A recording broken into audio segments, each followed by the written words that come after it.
Jumat 19 November pukul 8 malam live di Kompas TV. Tapi ngomong-ngomong Bang Leonard sudah tahu ya bahwa sudah dicabut ini laporan yang kemarin. Greenpeace Indonesia sudah mendapatkan kabar ini langsung dari kepolisian atau bagaimana? Kami dapat dari media saja, Mas Bayu. Sudah ada, ya kami lihat sudah luas kabarnya, ya. Jadi kami anggap sudah confirm begitu, dicabut. Ya, walaupun begitu teman-teman dari yang melaporkan ini, Ketua Sabar Indonesia, Bang Hussein gitu, menyatakan akan mengajak Greenpeace Indonesia untuk diskusi, adu data. Siap ya Greenpeace Indonesia? Siap sekali. Jadi memang itu yang kami inginkan. Ya. Terutama memang terhadap pemerintah, dalam hal ini mungkin KLHK. Jadi kita akan menawarkan sebuah perspektif yang lain terhadap data yang sama. Dan itu sah sekali. Itu adalah yang sangat biasa dalam perdebatan intelektual. Jadi sudut pandang bisa berbeda, dan saya kira seperti tadi Bung Usman sampaikan, saya kira yang perlu terjadi adalah diskusi atau mungkin bahkan debat yang sehat, sehingga demokrasi kita makin sehat begitu. Ya, oke. Bang Leonard, di berita-berita sebelumnya, sebelum laporan dicabut begitu, Greenpeace Indonesia mengatakan, atau Bang Leonard menyatakan di beberapa artikel, ini data yang kita pakai data pemerintah begitu, data dari KLHK. Nah, kemudian kami olah data ini sedemikian rupa, sehingga muncul kemudian yang kita sebut sebagai kritik kepada pemerintah yang disampaikan Pak Jokowi dalam sambutannya itu, bahasa saya nih, memudahkan pemirsa Sapa Indonesia, ada juga yang kurang tepat gitu, sehingga kemudian dikritik oleh Greenpeace Indonesia.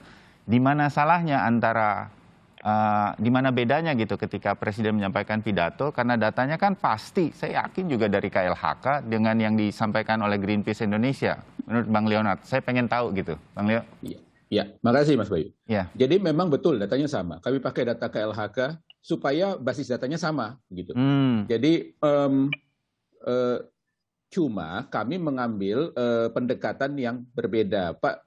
Pak Jokowi di Glasgow menyampaikan bahwa mencapai rekor turun. Ya. Itu saya kira patokannya adalah deforestasi 115.600 hektar di tahun 2020, yang memang turun signifikan. Kami punya catatan soal itu, dan sama juga. Cuma kami ingin supaya publik mendapatkan gambaran yang utuh. Dan kami mengambil penanda itu yang sahih sekali, yaitu kebijakan moratorium izin hutan dan gambut di 2011. Di 2011 itulah kami kemudian tarik ke belakang dan tarik ke depan. Tarik ke belakang 8 tahun, deforestasi kita 2,45 juta hektar. Tarik ke depan 2011 sampai 2019, 4,8 juta hektar. Jadi ada peningkatan signifikan. Padahal seharusnya menurun karena kan moratorium. Ya, karena sudah ada kebijakan moratorium kan. Betul. Ya, harusnya lebih rendah gitu. Oke. Betul. Dan kami tidak ingin terjebak misalnya dalam membicarakan, membanding-bandingkan antar rezim Pak SBY dan rezim Pak Jokowi. Karena bukan itu persoalannya. Ini Indonesia yang diwakili secara keseluruhan di Glasgow. Ya, jadi keseluruhan, kebetulan Pak Presiden Jokowi sekarang Presiden Republik Indonesia. Ya. Tapi kalau kita perhatikan misalnya Presiden Biden, dia juga harus mewakili keseluruhan Amerika, termasuk segala kekacauan yang ditimbulkan oleh Presiden Trump.